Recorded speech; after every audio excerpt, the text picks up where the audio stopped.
악인들의 꾀를 쫓지 아니하며 죄인들의 길에 서지 아니하며 오만한 자들의 자리에 앉지 아니하고 오직 여호와 율법을 즐거워하여 그 율법을 주야로 묵상하는 자로다.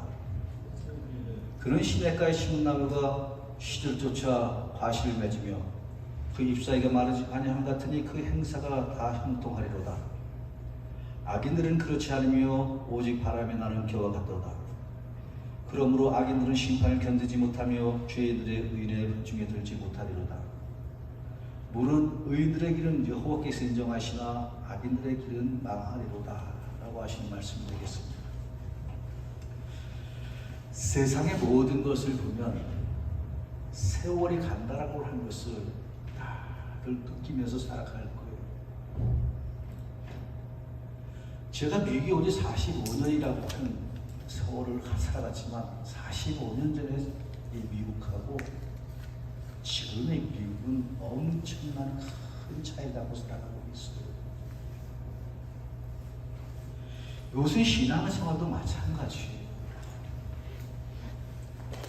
신앙생활하는 것도 같은 예수를 믿고 하나님을 경외한다고 하지만 전에 예수를 믿었던 사람들이 했던 그 찬송하고 지금 예수를 믿는 사람들이 하는 찬양의 소리는 상당히 큰 차이가 있습니다. 옛날 사람들은 대부분 찬송을 드렸어요. 지금 사람들은 찬송을 드리는 곳이 거의 없어요. 노인들이 많은 곳에서는 찬송하고 찬양하지만 젊은 사람들은 손을 들면서 기도하면서 춤을 추면서 찬양하는 곳이 얼마나 많은지 몰라요. 저는 오늘 성경 시편 1편을 보면서도 참 세월이 가는구나, 신앙도 변함이 있구나고 하는 생각이 들어요. 물론 진리의 말씀은 변하지 않은 진리의 말씀입니다. 그러나 그것을 어떻게든지 잘 풀어보겠다라고 하는 그 학자들의 그 마음에 따라서 하나님의 말씀도 변한다는 것을 생각하면서 시편을 읽고 있습니다. 저는 약 30년 전에 시편 1편을 암송하면서 삶을 산 적이 있었습니다. 복 있는 사람은 악인들의 길을 쫓지 아니하며 죄인들에게서 서지 아니하며 오만한 자의 자리에 앉지 아니하고 오직 여호와 율법을 즐거워하여 그 율법을 취하고 묵상하는도다 라고 하면서 그 말씀을 머릿속에 점점이 기억이 생생하게 있습니다. 그런데 놀라운 것은 무엇인가 하면 30년 전에 외웠던 그 성경 말씀을 지금까지도 외우고 있는데 10년 전에 외웠던 그 하나님의 말씀 성경은 그때는 다 외웠지만 지금 외우라고는 못 외우고 있어요. 사람의 머리가 그렇게 늙어간다는 것을 알 수가 있어요. 오늘 본문 말씀이 복 있는 사람들은 악인들의 꾀를 찌르지 않으면 죄인들에게서 오만한 자리에 앉지 아니하고 분명히 말씀하고 있어요. 이 본문 말씀은 예수 믿는 사람들이 참으로 애독하는 말씀이에요. 많은 사람들이 이 말씀과 더불어 생각해요. 세상의 사람들이 가장 많이 외우는 말씀 바로 보시면 복 있는 사람은 악인들의 꾀를 쫓지 아니하며 죄인들의 길에 서지 아니하며 오만한 자를 지나지 않고 오직 여호와 율법을 즐거워하여 그 율법을 취하러 묵상하는 자로다라고 하는 말씀에서 묵상하는 사람들이 암송하는 사람들이 얼마나 많은지 몰라요. 시편 23편도 그래요. 여호와는 나의 목자시니 내가 부족함이 없으리다 하면서 그것을 외운 사람들이 얼마나 많은지. 이 세상에 있는 모든 사람들은 다 복 있는 사람이 되기를 원할 거예요. 비록 내 힘과 능력으로는 복된 삶을 살아가지 못하지만 내 힘과 능력으로는 자녀들에게 큰 복을 주지 못하지만 그래도 어떻게 해서든지 복 있는 사람이 되어지길 원하는 것이 사람의 마음이에요. 이 세상 살아가면서 죽는 그날까지 건강하게 살기를 바라는 것이 사람의 마음이에요. 이 세상 끝나는까지 죽는 그날까지 사람은 바로 것이 풍요롭고 풍성한 삶을 살기를 원하는 것이 사람의 마음이에요. 행복하게 살기를 원하는 것이 사람의 마음이에요. 그 어떠한 사람도 몸져 누워가면서 살기를 원하는 사람은 아무도 없어요. 그 어떠한 사람도 다른 사람의 손을 빌려서 살아가기를 사람은 없어요. 자기 스스로가 자기 스스로 밥을 먹고 자기 스스로 걸어서 다니면서 자기의 생각과 말을 다른 사람과 이야기할 수 있는 이러한 사람이 되기 원하지 다른 사람의 손을 빌려서 살기를 원하는 사람은 없어요. 그런데 복 있는 사람에 대한 것 진짜 어떠한 것이 참된 복이냐? 어떠한 것이 어떠한 삶을 살아야지 진짜 복이냐는 것을 알 수가 있습니다. 세상에 천하 우주 천하 만물 수없이 많은 세상이 있습니다. 천하 만물에 없는 것이 없어요. 이렇게 다 누리면서 살아갈 수가 있어요. 이렇게. 좋은 음식 많이 있죠. 좋은 사람 많이 있죠. 밖에 나가면 좋은 풍경 많이 있죠. 사람이 만들어 놓은 거 좋은 건 아름답고 사람을 행복하게 하고 기쁘게 하고 즐겁게 하는 것이 엄청나게 많이 있어요. 그런 거 다 누리면서 사는 것이 복이에요. 만들어 놓은 거 못 누리면서 살면 참 안타까운 거예요. 복이에요. 누리면서 사는 것. 그런데 그러한 것을 누리는 것 가운데서 가장 첫 번째가 무엇이냐면, 가장 기본적인 것이 무엇이냐면, 복이 있는 사람은 어떠한 사람인가 하면, 복 있는 사람은 악인들의 꾀를 쫓지 아니하며 죄인들의 길에 서지 아니하며 오만한 자의 자리에 앉지 아니하고 오직 여호와 율법을 즐거워하여 그 율법을 취하로 묵상하는 자로다라고 말씀하고 있습니다. 복 있는 사람은 악인들을 죄를 짜지 않으며 죄인들의 길에 서지 않으며 오만한 자들을 자지 않고 하면, 그 자리에 들어가면 평안과 평강이 다 깨진다라는 거예요. 무엇이 깨져요? 악인들의 꾀를 쫓아가고 죄인들의 길에 서고 오만한 자들의 자리에 자제하면 그 사람들은 무엇을 잃어버리는가? 평안과 평강을 다 잃어버려요. 비록 자기들이 가질 수 있는 권력을 가질 수가 있고 자기들이 누릴 수 있는 물질을 누릴 수가 있고 자기들이 가질 수 있는 명분이 있지만, 그러나 그 오만한 것과 거짓 것 가서 그것을 누리면 그 사람 마음속에 잃어버리는 평안과 평강을 다 잃어버리는 거예요. 그렇지 않기 위해서 무엇이냐면, 그런 자리에 들어가지 않는 사람이 복 있는 사람이라는 거예요. 이렇게.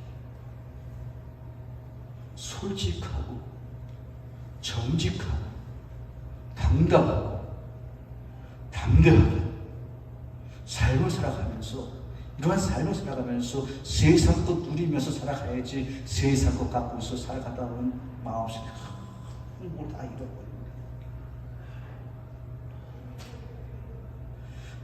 여호와 율법을 즐거워하여 그 율법을 주야로 묵상하는 자입니다. 여호와 율법을 즐거워하여 그 율법을 주야로 묵상하는 자. 그 사람의 생각과 마음속에 하나님이 계신다는 것이 얼마나 큰 복인지, 하나님이 그 사람 마음속에 가장 첫 번째고요, 가장 근본적인 것, 가장 첫 번째고 근본적인 것은 하나님과 더불어 사는 사람이 가장 첫 번째예요. 첫 번째, 그러한 사람 마음속에 하나님께서 주는 복이 충만하게 임한다라는 사실을 믿으시기를 우리 주님의 축원합니다. 잠언을 보니까 무슨 말씀? 여호와를 경외하는 것이 지혜의 근본이다. 여호와를 경외하는 것이 지혜의 근본이구나. 세상 살아보니까 가장 좋은 것은 하나님을 경외하는 것이다. 사람의 본분을 다하는 것은 하나님을 경외하는 것이더라고 잠언 기자고 그렇게 말씀하고 계세요. 하나님 떠나서 그 세상 거 들으면서 살면 그 사람 결국은 마지막처럼 무릇 의인들의 길은 여호와께 인정하시나 악인들의 길은 망하리라 하더니 망하는 길로 들어가는 거예요. 이렇게 망하는 길로 들어가는. 저희 교회에서 신앙생활 하시던 목사님이 계셨어요. 약 10년 동안 저희와 함께 다니시면서 기도원도 다니시고 밥도 먹으러 다니고 이곳에 와서 꼭 예배 드리시고 그랬어요. 그분이 연로하셔서 70대 중반 때쯤 저희 교회에 오셨는데 아무것도 갖고 오시다. 왜냐하면 사모님께서 돌아가신 거예요. 사모님께서 돌아가시니까 어떤 일이 완전히 낙심하고 낙담한 거예요. 이렇게 절망스러운 거예요. 그래도 사모가 있었을 적에는 그 목사님께서 길을 피고 사시고서 자신의 생업에 종사하시는 이러한 사람이었는데 그 사모님께 돌아가시니까 어떻게 낙심하신 거예요. 그런 찰나에 제가 가든으로 팔렸는데 어떤 노인이 앉아있길래 같이 얘기를 하다가 저희 교회를 오시지 않겠습니까? 그랬더니 자기 부탁이 하나만 들어주면 교회 오시겠다. 그래, 그 부탁이 무엇입니까? 요트레스크에 가면은 집을 새로 짓는데 새로 지은 집을 나를 한번 데려다 주면은 우리 교회 오시겠다라고 말씀하신 약속을 하신 거예요. 이렇게. 그런 말을 모시고 갔어요. 그때서부터 그 목사님 저희 교회 오시는데 돌아가실 때까지 저희 교회 오시는데 장례 집회는 제가 들었어요. 이렇게. 그런데 그 목사님 살아가시는 거 보니까 참 기가 막혔어요. 10대에 6.25 동남으로서 북한에서 함흥에서 피난 나오신 거예요. 편리한 단시대 피난 나오신 거예요. 아무것도 없이 10대에 그냥 도망 나오신 거예요. 부모님 떠나서 아버지 떠나서 형제 떠나서 아무것도 없이 그냥 나오신 거예요. 이렇게. 그런데 결국 가서 남한에 와서 가신 고아원에서 가서 고아원에서 크신 거예요. 고아원에서 크니까 어렸을 때 젊었을 때 뭐합니까? 기운이 세고 힘세니까 부모님의 가정교육이 없으니까 허구하나 하는 것이 맨날 싸움을 희한하게 잘하신 분이세요. 이렇게 아주 생긴 거 그냥 아주 당차게 생겨갖고요 기가 막히게 잘생기셨어요. 이렇게. 그런데 그분이 어떻게 사울을 만났는데 예수 믿는 사울을 만난 거예요. 이렇게 예수 믿는 사울 만나고 그때부터 시작한 신앙생활이 돌아가시는 날까지 신앙생활을 하신 거예요. 사모님 만나서 결혼해서 애를 낳고 아들을 낳고 딸을 낳고 그러다가 이 목사님 마음속에 무엇이 생기냐면 미국에 한번 가고 싶을 때 배드는 이런 마음이 생긴 거예요. 이렇게. 그런데 진짜 미국에 오셨어요.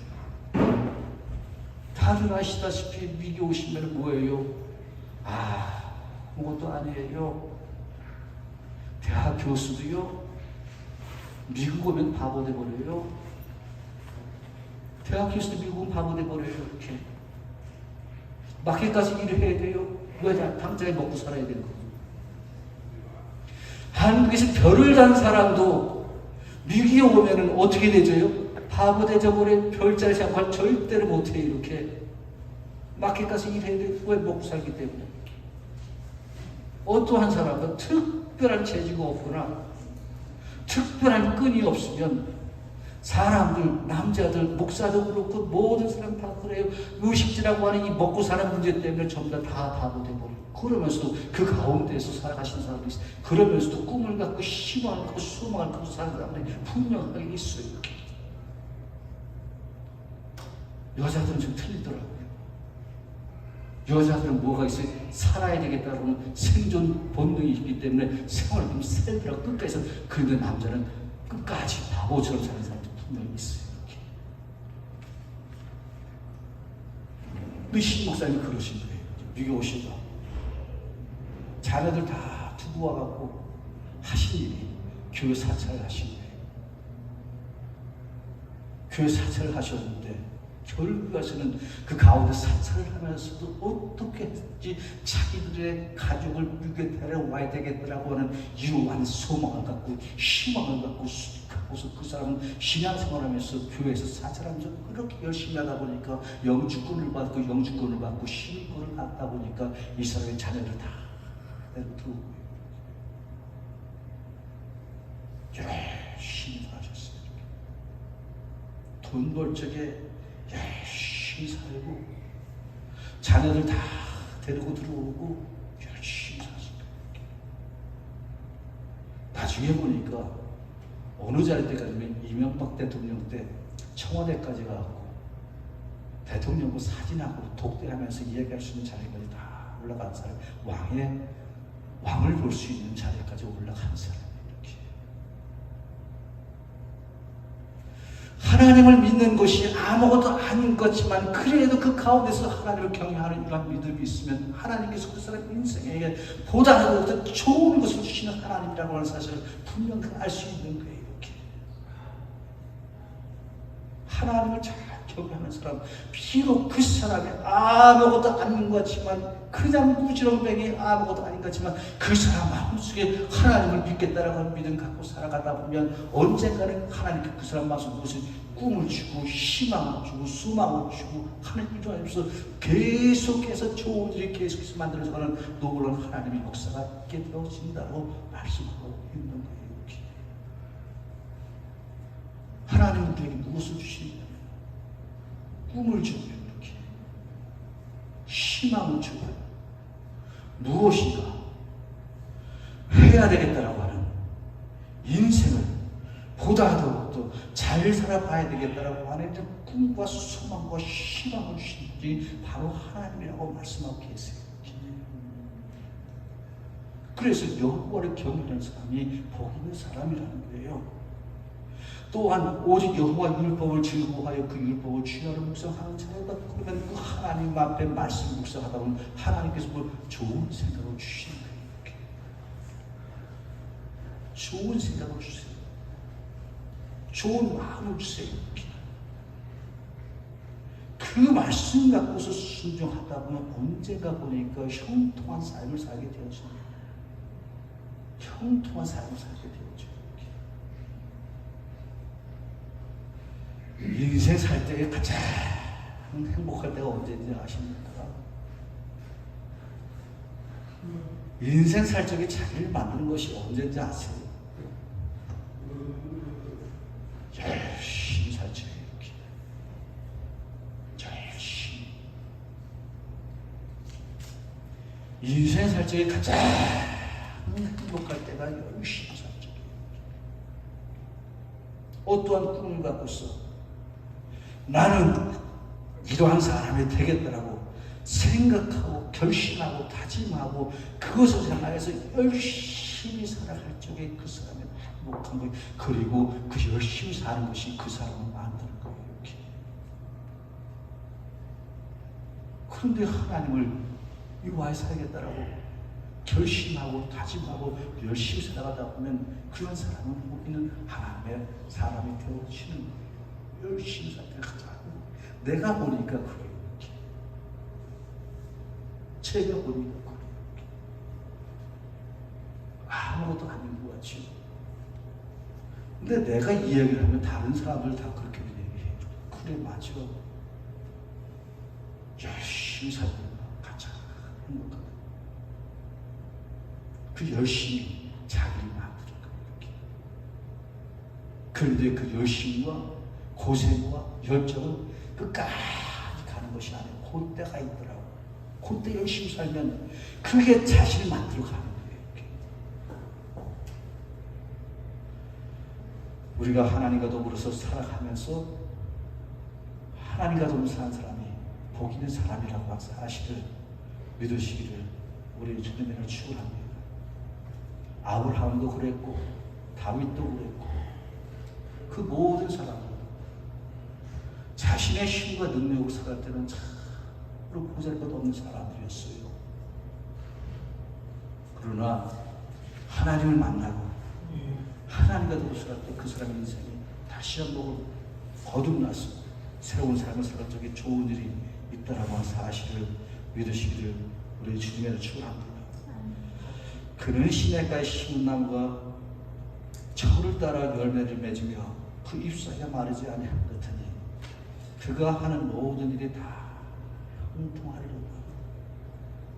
그가 하는 모든 일이 다 형통하리로다. 전 세계에서 가장 크게 목회를 하셨던 조은기 목사님께서 계십니다. 그 목사님은 내가 보기에는 아니면 사람들이 보기에는 엄청나게 철인적인 열심과 열정을 갖고서 노력을 하신 분이 분명해요. 그분은 굉장히 비싼 머리, 목회를 하면서 보니까 그분의 머리는 굉장히 비싼 거예요. 그분의 마음은 일반 보통 사람은 틀려요. 이렇게. 열정과 열심과 그 모든 것이 보통 우리 같은 사람은 절대로 쫓아갈 수 없는 사람이에요. 이렇게. 그런데 그분께서 하시는 말씀은 바로 무엇입니까? 하나님께서 은혜로 말미암아서 자기가 그 자리에 있는 것이더라고요. 이렇게. 자기 힘으로는 절대로 아니 된다고 얘기해요. 이렇게. 하나님께서 주신 은혜가 아니면 절대로 그렇게 될 수가 없다고 얘기하고 있습니다.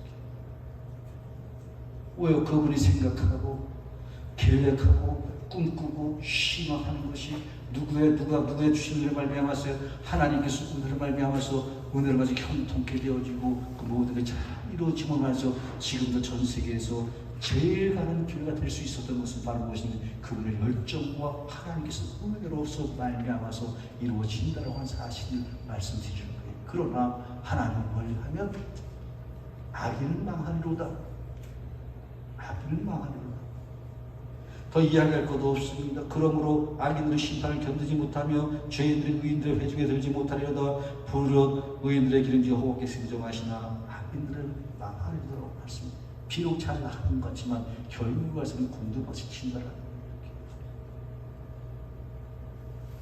하나님 믿는 것이 얼마나 큰 복인지 몰라요.